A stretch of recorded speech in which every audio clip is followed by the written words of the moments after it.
de como é que está a expectativa para essa diplomação de hoje. Certo, Yasmin? Bom dia. Oi, Paulo. Bom dia para você também, para todo mundo que está acompanhando aqui o Morning. Expectativa é grande aqui já.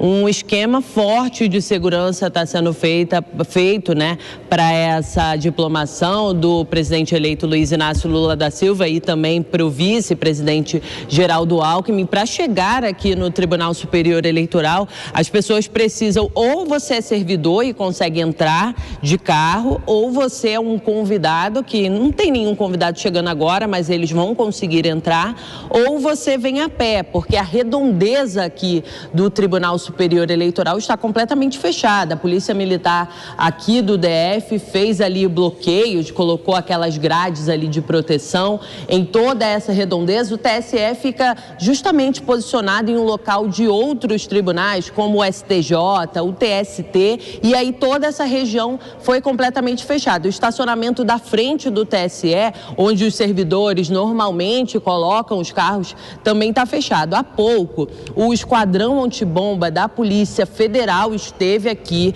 fez essa varredura para saber se tinha algum problema. Os cães farejadores estavam por aqui, desse meu lado de fora aqui, fazendo essa varredura para se certificarem de que não tem nenhum problema que vai interferir nessa cerimônia, que é como se fosse ali o último passo para concluir aí efetivamente esse processo eleitoral e Lula e Alckmin estarem aptos a tomar posse no dia 1º de janeiro do ano que vem. Para a gente ter uma ideia, viu, Paulo? Esse esquema de segurança que está sendo montado aqui no TSE é até maior do que o esquema de segurança que foi montado para a posse do ministro do presidente do TSE, o ministro Alexandre de Moraes. Segundo as informações aqui do próprio Tribunal Superior Eleitoral, cerca de 1.000 pessoas foram convidadas para essa cerimônia de posse, entre autoridades, muitas autoridades, pessoas ali da família de Lula, num total ali, segundo o TSE, de 1.000 pessoas. Parte dessas pessoas vai assistir a cerimônia de dentro do plenário do Tribunal Superior Eleitoral, melhor dizendo. Outra parte vai ser dividida em 2 outros pontos, que serão ali montados telões para que essas pessoas consigam acompanhar essa cerimônia de posse. E a expectativa é o seguinte, que o ministro Alexandre de Moraes, ele vai designar um outro ministro do TSE para que ele conduza tanto Lula quanto Alckmin ali para dentro da cerimônia de posse, para a mesa ali do TSE, do plenário do TSE. Na sequência, Alexandre de Moraes entrega esse diploma ali, certificando que os dois passaram por todo esse processo eleitoral, cumpriram todas as etapas do processo eleitoral e, na sequência, depois da entrega desse diploma, por isso diplomação, é realmente uma entrega de um diploma, de conclusão de todas as etapas. Depois disso, quem fala é Lula, deve fazer um breve discurso nessa cerimônia e, na sequência, quem encerra essa sessão é o ministro Alexandre de Moraes e aí sim encerra a sessão. E aí a próxima cerimônia grande que a gente vai precisar acompanhar é a cerimônia da posse mesmo, no dia 1º de janeiro do ano que vem. Mas realmente por aqui um esquema de forte segurança, já há uma movimentação muito grande de profissionais da imprensa, mas a gente vai seguir por aqui até mais tarde, porque afinal de contas, né, Paulo, só às 2 horas que efetivamente começam a chegar os convidados e 2h30 começa essa cerimônia aqui no TSE. Claro, Yasmin, perfeitamente. Yasmin, eu queria só te aproveitar um pouquinho mais aqui no Morning Show, porque está previsto para amanhã mais uma coletiva de anúncio de novos ministros promovida pelo presidente eleito Lula. Você tem informação de nomes? Olha, Paulo, nomes a gente ainda não consegue antecipar. Os primeiros nomes que a gente tinha eram aqueles mais especulados, como Fernando Haddad, Rui Costa. Esses nomes já eram mais especulados. Agora a gente vai precisar acompanhar mais de perto, porque a gente sabe o seguinte, né, Paulo?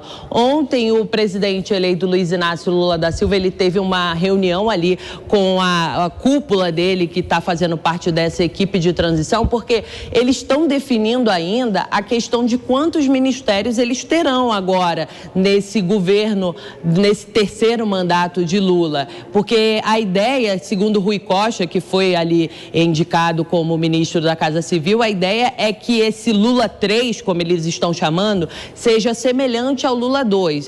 O que a gente já sabe é o seguinte, que Lula vai acabar vai desmembrar, melhor dizendo, o Ministério da Economia, vai virar Ministério da Fazenda, que já tem Fernando Haddad ali como indicado, Ministério do Planejamento, Indústria e Comércio, e ele já disse, inclusive, que o ministro do Planejamento, o nome já está escolhido por Lula, existe essa certeza, mas ele só disse que só vai anunciar amanhã, efetivamente, mas disse que é um nome muito alinhado com o Fernando Haddad, porque essa é uma expectativa, que ele quer um alinhamento entre planejamento e fazenda, e a grande expectativa, né, Paulo, também é com a criação desse Ministério dos Povos Originários, que é uma promessa de campanha do governo Lula, do presidente eleito Luiz Inácio Lula da Silva, e há umas indicações com relação a esse, eu já posso antecipar, há umas indicações com relação a algumas parlamentares, como Sônia Guajajara, Soraya Wapichana também, que é deputada federal, são algumas indicações.